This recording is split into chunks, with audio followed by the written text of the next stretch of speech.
Greetings and salutations, everyone, and welcome back to tonight's second half. Before we get into it, a couple links. As you know, I rely on Patreon, PayPal, and my merch to help the channel to continue to grow and go. The links to Patreon and PayPal are in the description below. My merch is displayed directly under the video. Also, Dogman Frightening Encounters, Volume 1 through 3, the audiobook versions.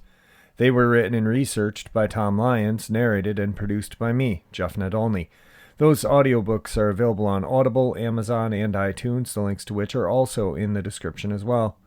Finally, last but definitely not least, if you'd really like to help support this channel to continue to grow and go, simply subscribe, click the like button, and please leave a comment. It really does help, and guys, it definitely matters. Now, everyone, I have taken far too much of your time. Let's get on with tonight's second half, shall we? Briefly, before we get into tonight's interview, it's going to be a fun upload.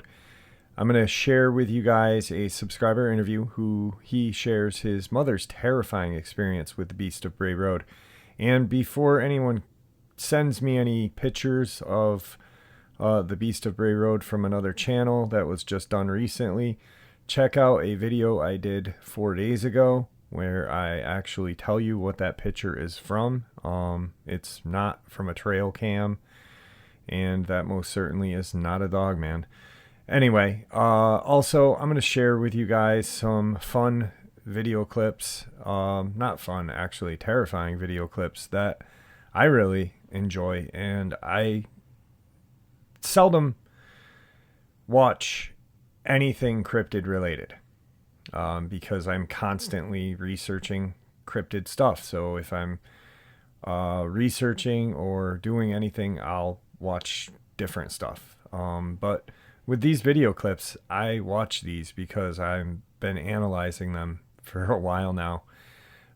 So yeah, let's have kind of a fun upload, because tomorrow's upload to start the day off is going to be an interview with Ed. Ed is the guy from California who shared information about dogmen hunting homeless in California.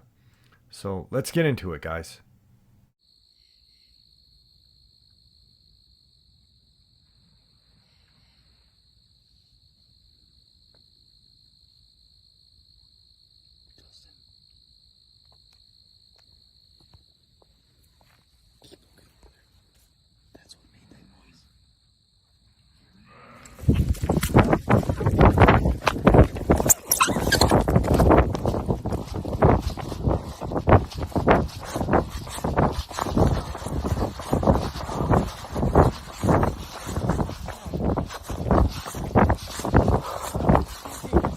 Yes! Dude, I'm gonna pass out. Oh my god, dude.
All right, everybody. Tonight I have GW back with us. He shared with me hearing Robert. Now, GW, Ronnie, and Robert all pretty much grew up together. They were friends. And when GW heard Robert uh, share his encounters, it reminded GW of something that had happened to his mom. And he wanted to share that with us tonight. And tonight I welcome back GW. GW, how are you? Howdy, howdy. How you guys doing, man? How you doing, Dogman family? Good, good. So your mom was... I actually haven't heard the encounter or the story yet, so I know it took place in Wisconsin. I'm going to leave the floor to you, and you can share what you heard or what you were told by whoever shared this encounter with you, your mom or whoever. Yes, sir. Well, to answer your question, it was my mom and my aunt that both told me. It was my aunt, my mom's oldest sister, my mother, and their friend Jeannie. I believe they had gone or were going to a concert up in, I think it was around Elkhorn, I believe is the name of the town. And they were heading towards Bowers, and you can even look it up on a map if you're in like southern Elkhorn, I think it is. Bray Road connects, I think it's like eastern Elkhorn to Bower, and they were just taking Bray Road, and she didn't know anything. She didn't know anything about anything. She was literally, we've had family up there for as long as I can remember. Her cousin Jackie and Jackie, I think that that's some. I think that is them. They are jewelers, and they live up there. So, anyways, my mother and my aunt and their friend had been up in Elkhorn for a concert. I'm not sure what the concert was, but the thing about it was, the reason that my mom told me was because she had this teeny tiny little red car. It was, I think it was a Honda or a Toyota. It was a very older model. It was almost kind of like one of those older model hatchbacks. And even back then, they made cars way more solid, way better than they do now. And with this encounter, you'll even notice that, the car held up, but the beast of Bray Road or whatever actually had left a print on this car, and which is why she even told me the story to begin with, because of the giant mark and dent that it had left. Now, they had been attending this concert and were driving back towards Bower, and my mom had told me that, nothing was happening. Obviously, they were in the car, so, would have probably been completely oblivious to their surroundings as far as smells, sounds, and things of that nature. But, just a regular drive from around that eastern Elkhorn over towards Bower on Bray Road. As she said, all of a sudden, as she's driving, she feels the whole car move to the side. And she hears her tires screech as it's being pushed to the side. The car it's just the back end of the car that's being pushed to the side, but it's a rear-wheel drive. So it really does mess with the momentum of the car and moving forward. And she looks over to her left and sees a flash of these teeth, these white teeth, and this black fur, and what she said looked like a dog on two legs. And she said after this thing hit her car, it was running after the car. Now, this car was only a four-banger, which wasn't very optimal for getting up to, fast speeds for a getaway. I even drive one now in a Jeep, and I mean, it takes a little minute to get up to even going, 50 to 60 miles an hour with one of those smaller engines. And she looks in her rear view and she sees this thing running on all fours behind the car and starts freaking out. My aunt behind her, which is her older sister, starts absolutely crying and bawling because she claims that she's seen this thing. She claims that this thing was a werewolf. And I even asked my aunt about this because when my mom told me, this was way before this was actually even before, I really fully believed in Bigfoot. So I kind of, I thought my mom was messing with me. Just like I said with Ronnie, how he was messing with me with the demon deer shit. I figured she even did that too. We would do that to each other. And I kind of thought she was pulling my chain, so I asked my aunt. But when I went to my aunt, my aunt didn't want to talk about it much. And I could tell that she was visibly shaken about something. And she said that this thing was not a dog. This thing was, when it hit the car, it had ran at the car on two legs. And this car was small. And my aunt said it looked like it was coming for her because it was running and the car had, I guess, already kind of gone by, and this werewolf had actually hit the back of the car where my aunt was sitting because it's a two-door, so with a hatchback, so you have to think, she got into the passenger side and had to, fold the seat up and then sit in her back. So if this thing hit the back end of the car, she probably did have a big face full view shot of this thing.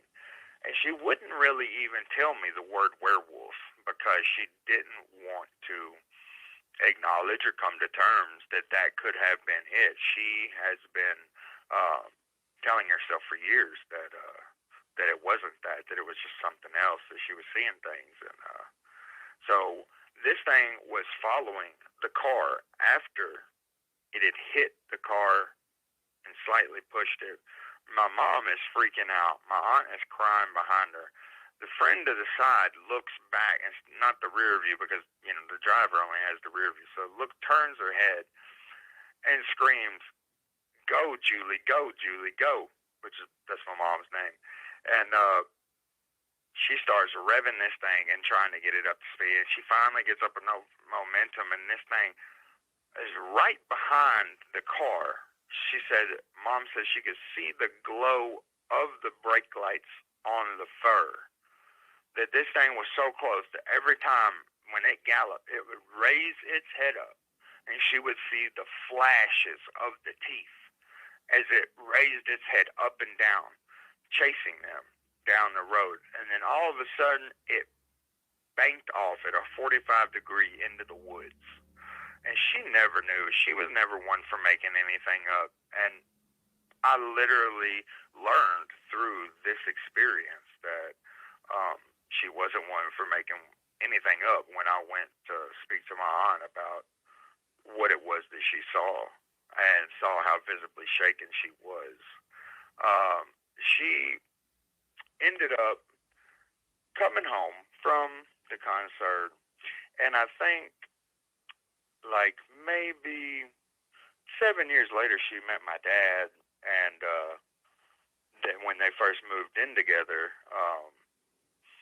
I even spoke to my dad tonight about this.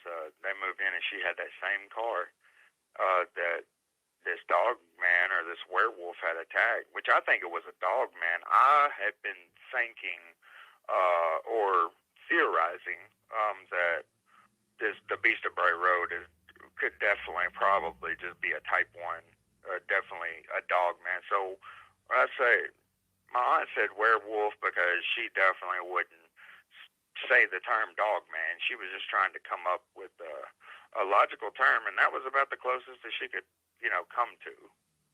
But anyways, my mother had moved in with my dad, and the first thing she did when she pulled up, she came running in and yelling, "Gary, Gary, Gary, come out here and look at this. I need to." Just met, probably not even maybe 4 months prior, and I don't even know if really he had ever really even seen her car, because he was always coming to pick her up on his motorcycle.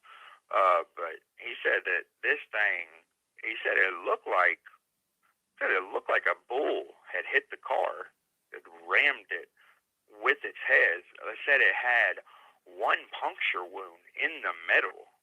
I don't know what the puncture wound would have come from, whether it would have been like a claw or or whatever it could have been. I'm not sure. Or it's just saying maybe even broke something on his body when it hit the car. But I mean, I'm thinking that from the pictures that I've seen of this car, that this thing thought it could take the car. It was actually going to attack the car, stall it, and then take the occupants inside. This thing knew, that obviously it had maybe even come close to these vehicles, but this thing knew that it was small enough that it might actually have a chance with it, which is terrifying in itself, to think that something out there would be big enough to try to take down a small car. Yeah, I mean, the small car, it still weighs at least a ton,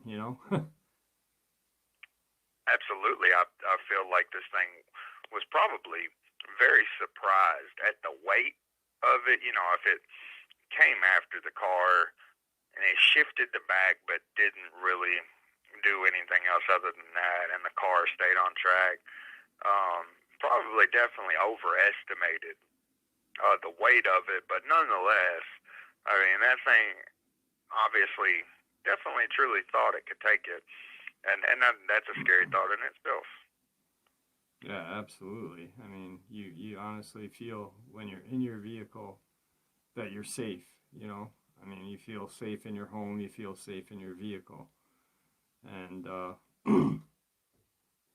just kind of reminds me of the doctor that was from, I think, Connecticut, and was killed in Georgia.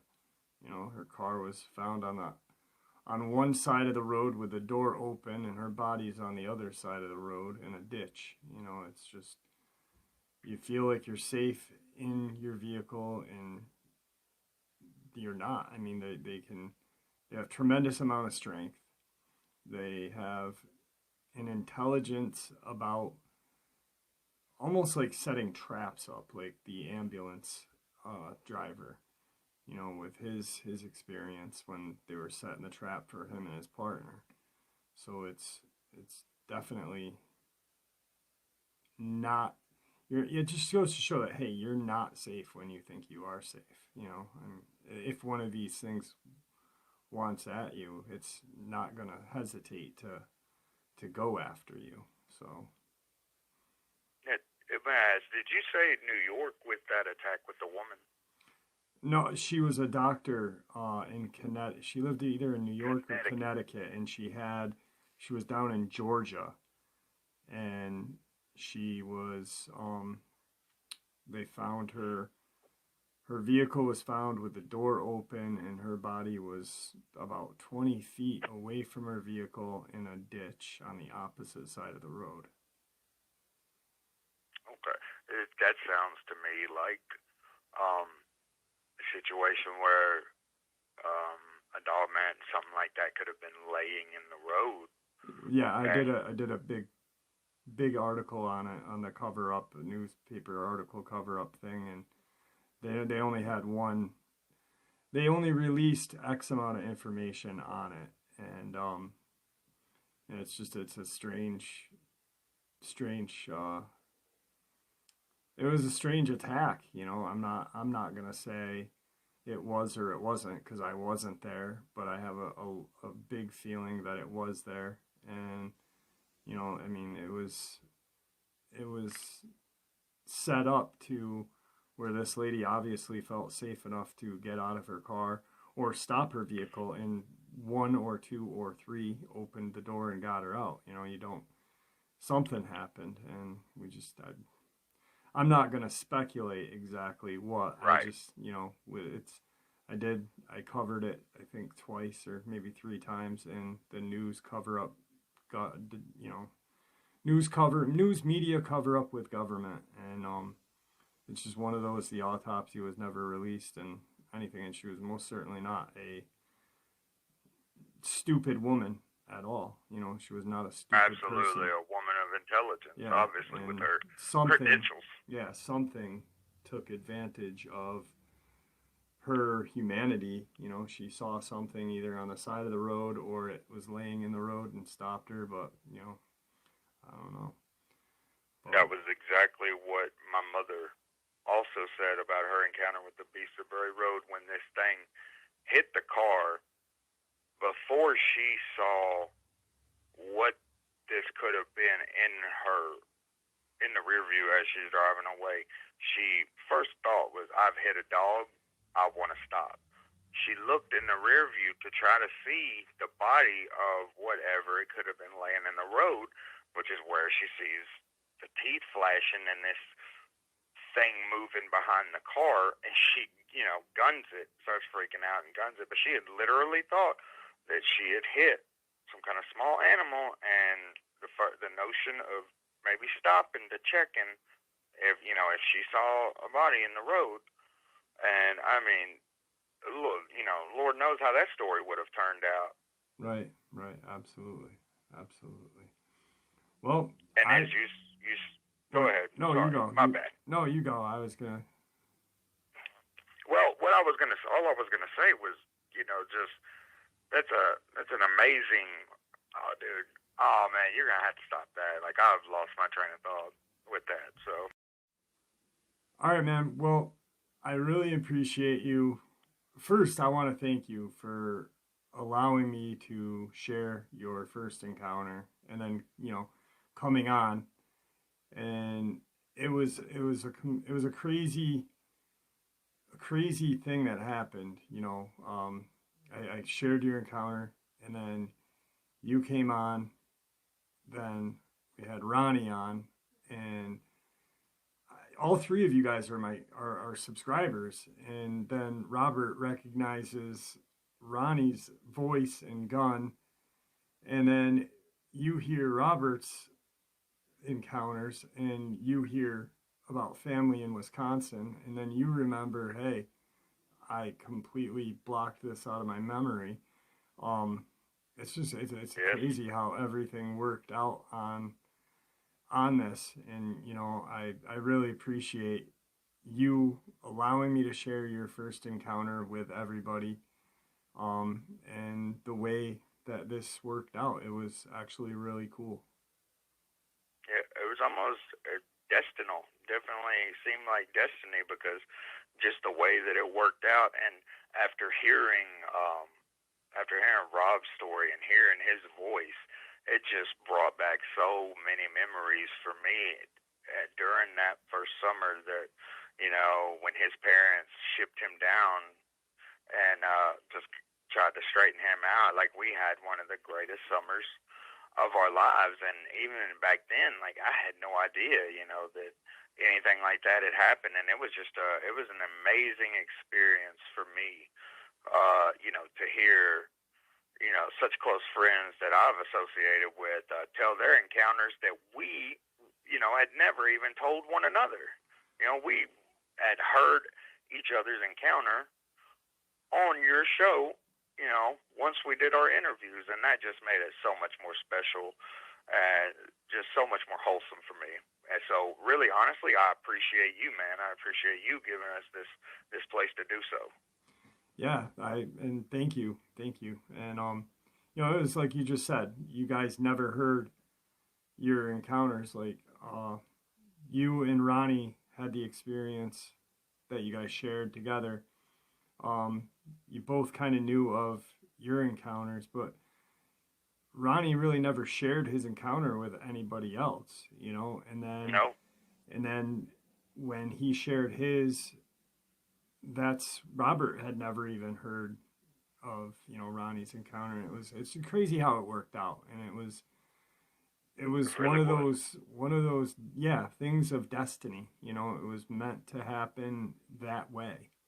And definitely I'm glad that my channel was able to experience that, and everybody was able to, you know, all the subscribers who listen were able to share in listening to you guys' encounters. So I thank you very much.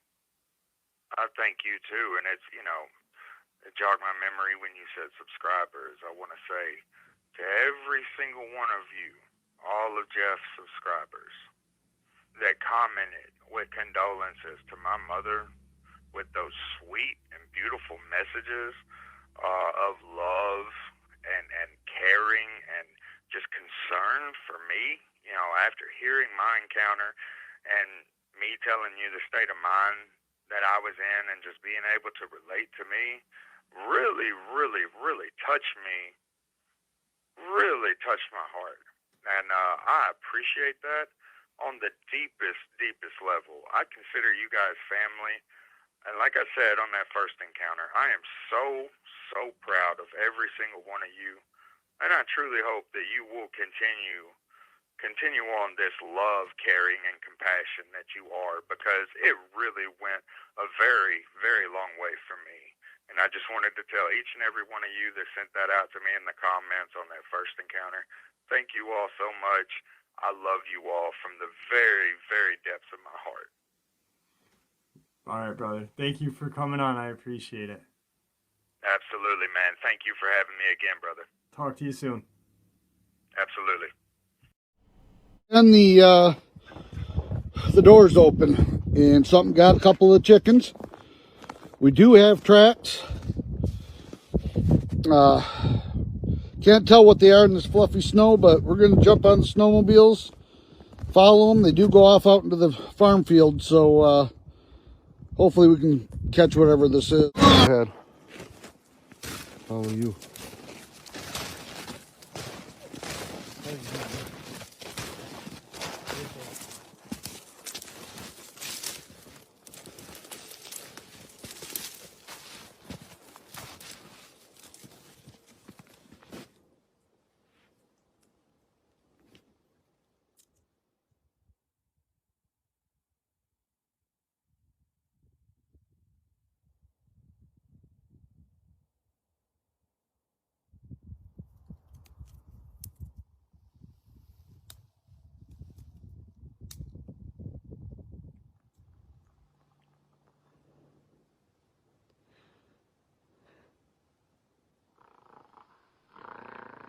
I don't know. I don't hear it anymore. Oh shit, Dill. Right there, bud. Something in there. There's more than one. They're watching us. Hey! They're nowhere near the traps. Oh, Jesus.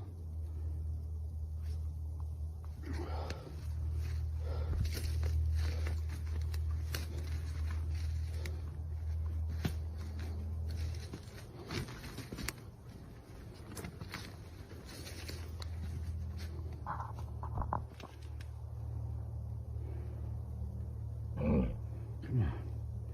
What are you? Don't shoot until we know what it is.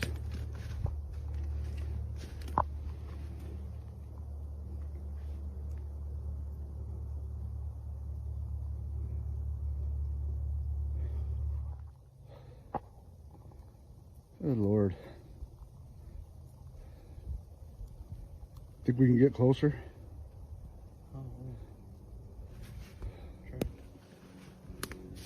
Maybe we just need to step out of here. Gee. Oh God, you hear that? Hey, yeah, let's get out of here.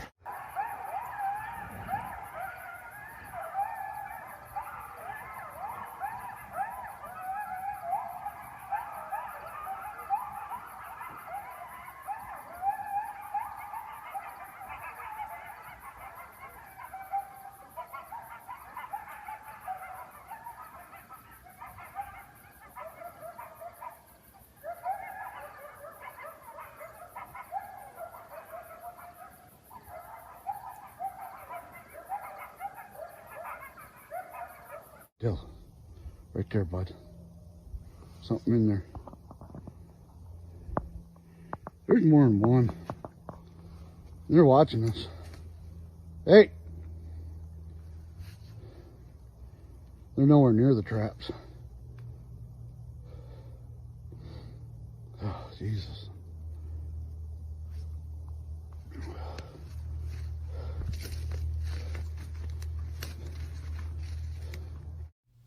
All right, everyone. I hope you all enjoyed tonight's second half as much as I enjoyed sharing it with you. Like I said, I wanted to make it a little fun with the video clips and a little terrifying with a subscriber sharing his mother's experience.